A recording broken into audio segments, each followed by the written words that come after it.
इस चल के कलीम जी आए हुए हैं। जंतर मंतर पर जहाँ भारतीय रेसलर पहलवान जो यौन शोषण के लेकर के धरना चल रहा है।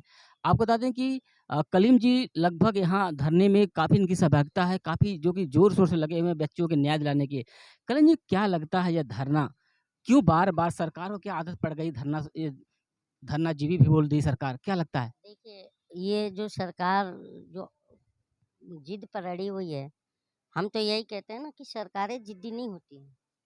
सरकारों को जिद्दी तो होना भी नहीं चाहिए, क्योंकि ये लोकतंत्र है और लोकतंत्र में जनता जिद्दी होती है, सरकारें जनता को मनाती हैं।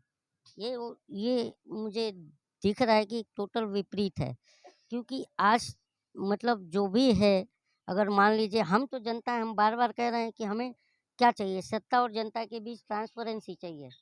ट्रांसपेरेंसी हो कि सत्ता क्या कर रही है वो जनता को पता चले। यही लोकतंत्र है असल, हम उसी पर बात कर रहे हैं। लेकिन जब जनता परेशान होती है, तो सड़कों पे उतरती है लेकिन सरकार सुनती नहीं देखिए इनकी। सर, जनता परेशान होती है तो सड़कों पर ही तो उतरेगी। क्या करेगी? जनता के पास कोई ऑप्शन नहीं अपनी आवाज़ सुनाने के लिए, वो सड़कों पर उतरती है, आंदोलन करती है, भूख हड़ताल करती है, जिसे हम गांधीवादी तरीका कहते हैं।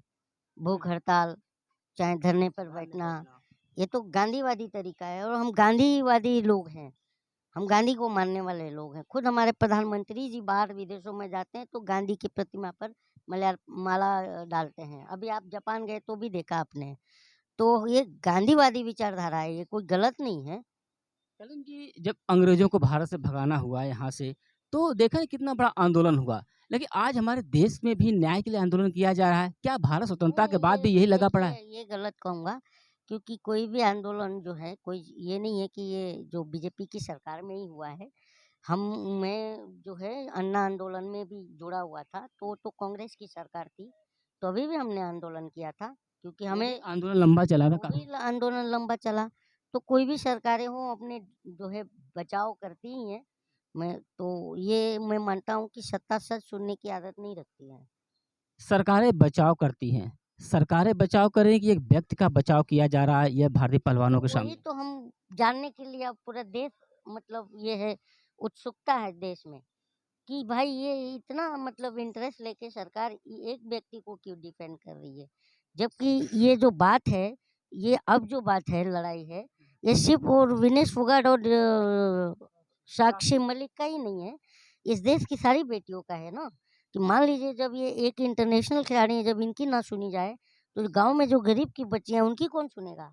ये अब प्रश्न उठता है ना सर, कलिंग क्योंकि जी ये तो खबर गांव-गांव में भी जा रहा है, ये तो वहाँ भी बच्चियाँ तो डरी सहमी महसूस करेंगी। इंटरनेशनल मुद्दा बन गया है। हाँ, तो सरकार को सुनना चाहिए, मैं ये कह रहा हूँ। और जो भी है मतलब दोषी है, तो उसे कार्रवाई जो भी दोषी है, उस पर कार्रवाई करनी चाहिए। ये हम जनता चाहते हैं कि सत्ता और जनता में ट्रांसपेरेंसी हो।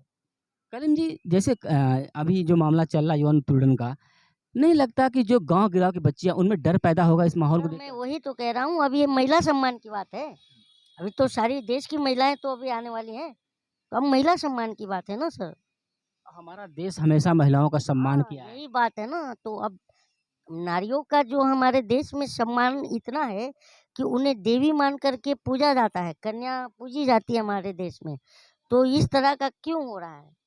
और आप इतिहास भी पढ़े होंगे कि बड़ी-बड़ी सत्ता, बड़ी-बड़ी राजपाट नारियों के अपमान पर ही गया है।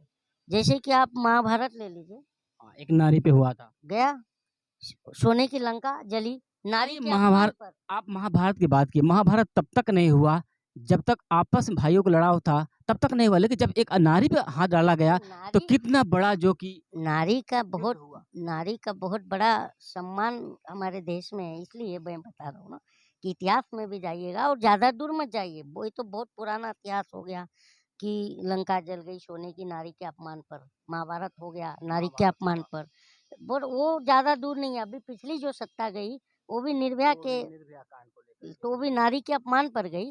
तो कहीं मुझे तो ये डर है कि कहीं ये भी सत्ता नारी के अपमान पर ना चली जाए। लेकिन इसलिए अब सत्ता को सुन लेनी चाहिए, बात मान लेनी चाहिए। उन सरकारों में आंदोलन को लेकर के इतनी ज़्यादा मतलब विरोधाभास नहीं था। आज हाँ, आंदोलन को लेकर सरकार उसमें मौन है। भी यही चीज़ रवैया दिखी थी, कैंडल मार्च वगैरह निकला था, शायद आपको याद ना होगा तो मैं याद दिला दे रहा हूँ। तो ये चीज़ें चली आ रही हैं, मैं देख रहा हूँ तो। हाँ।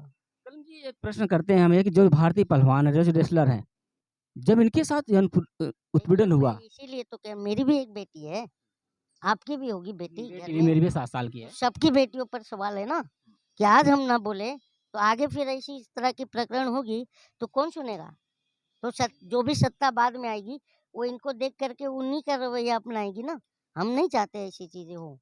एक व्यक्ति 52 कॉलेज, हेलीकॉप्टर, सब कुछ इतना 6 साल के सांसद काल में कैसे बना लेता है व्यक्ति? सर वो उस पर मैं नहीं जाना चाहता।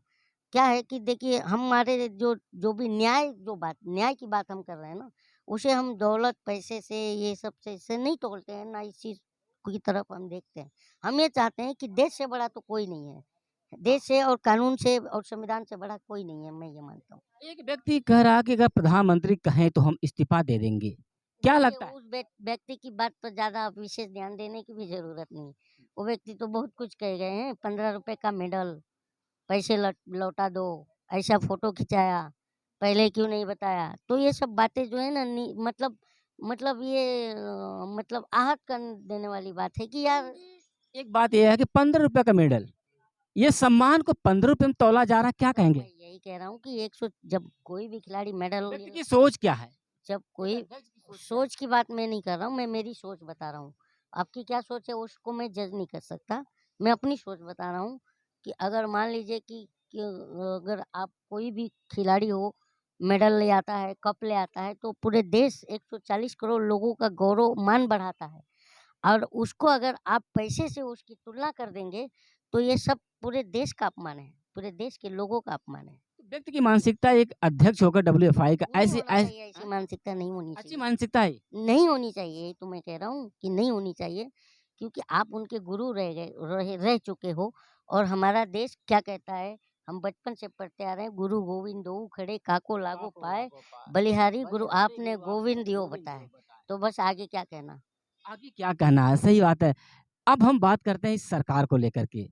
लगता देखिए है मैं कि ये बोलता हूँ कि सरकार इस समय जो मिडिल क्लास है, गरीब है, इनकी हाय बहुत बुरी लग रही है, और ये सरकार 24 में जाने वाली है। और कलिम मैं जी बार-बार कह रहा हूँ, अब इस पर मैं आखिरी आपको एक बात सुना देता हूँ, तो इसी से पूरे देश की जनता समझ गया जाएगी। और मैं बहुत पहले भी सुनाया भी था कि जब हमारा जनता और सत्ता का ब्रेकअप हो गया है, अब अब ब्रेकअप हो गया है, और उस पर मैं लिखा भी हूँ कि रहा जो दिल में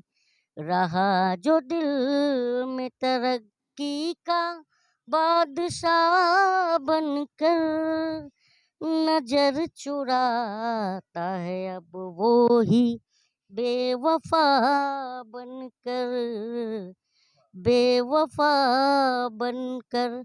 और हम जो जनता इसको, इस सत्ता को, जो प्रधानमंत्री हैं उनको लेके आए थे बहुत खुशी से, तो उस बहुत पर चाह थी लोगों चाह की। थी। बहुत तो चाह उस हमें ये यकीन नहीं था कि यहाँ तक ऐसे दिन हमें दिखाएंगे। तो उस पर है कि मुझे यकीन न था इस तरह फंसाएगा, वाह, वाह। मुझे यकीन न था इस तरह फंसाएगा, कि दाल आटा और दही पर टैक्स लगाएगा। हमें पता ही न था निकलेगा दगा बनकर, रहा जो दिल में। यही है, हम जनता और सत्ता का ब्रेकअप हो गया है, और 24 में इसका परिणाम आएगा, क्योंकि हम जनता हैं, हम वोटर हैं, हम बोलते नहीं हैं, हम चोट करके बोलते हैं। हाँ जी। एक लास्ट सवाल है कलीम जी आपसे। कहीं न कहीं ये नहीं लग रहा कि आरएसएस की कठपुतली बन के हमारे प्रधानमंत्री बैठ गए हैं? देखिए हम वो नहीं कह सकते हैं कि किसके कठपुतली हैं। ये आप मीडिया लोग हमको जो दिखाते हैं हम वो देखते हैं, तो ये आप फाइंड आउट करके हमें दिखाएंगे तो हमें पता चलेगा। लेकिन जो आज चीजें हो रही हैं ना, ये तो हमको लगता है ये कॉर्पोरेट के कठपुतली हैं। कॉर्पोरेट कठपुतली होते जा रहे हैं। अंतिम में आप क्या कहना चाहेंगे? 2024 की लोकसभा चुनाव देखिए होना है, उस पर आप अपनी कुछ राय मैंने दीजिए। अभी तो बता दिया ना कि चलो रे झोली उठाओ चौकीदार, अब जाने की तेरी रुत आई।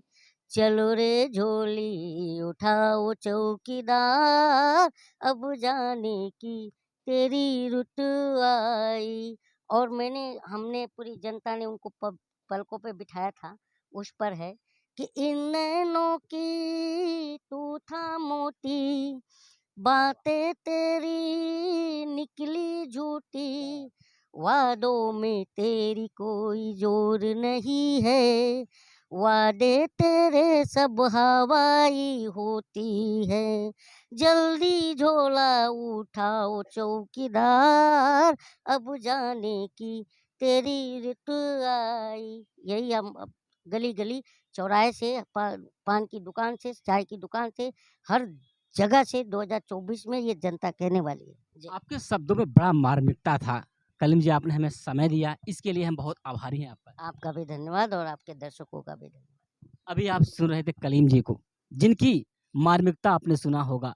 कितने अपने दिल की जो भावना है, जो जनता की भावना है, उसको प्रकट कर रहे हैं। यह जंतर मंतर का वह प्रांगण है, जहाँ से आपको बता दें कि आज़ादी के बाद संघर्ष कर रही बीजेपी सत्ता में आई थी अन्ना आंदोलन के बाद से, और दिल्ली में कांग्रेस की सरकार को पदच्युत कर दिया गया, हटाया गया था। कहा जाए तो उसी अन्ना आंदोलन से निकलने वाले केजरीवाल थे, जो इस